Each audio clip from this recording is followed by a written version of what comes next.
What are you doing, Xander? Jacking off. On camera again? Oh my God.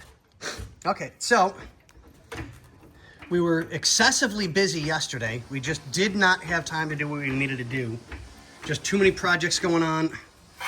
One thing led to another, so we're finally getting to the radius arm bushings on the Mustang here, which is absolutely gorgeous.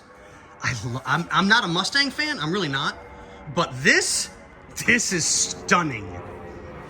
Whoever did the restoration on this, I think it was Mustang Country, but don't quote me.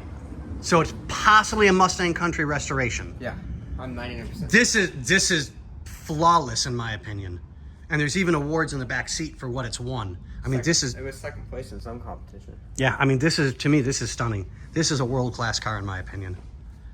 But we've only got a little bit of time here today to do videos because it's just me and Xander today. So we'll get this done and we'll catch you guys up on the next video. We'll try and pull, like I've got to pull that wheel off now as soon as Xander gets the car safe. This one's off, so we'll do that in just a second. And I think he's got, you're stable now? Yep. Okay, so I'll get that wheel off. We're gonna tag team the front end, get the radius arms done, get the bushings taken care of, get it back together, get it down on all fours, get it back outside, and on to the next one. What do we say, Xander? Later.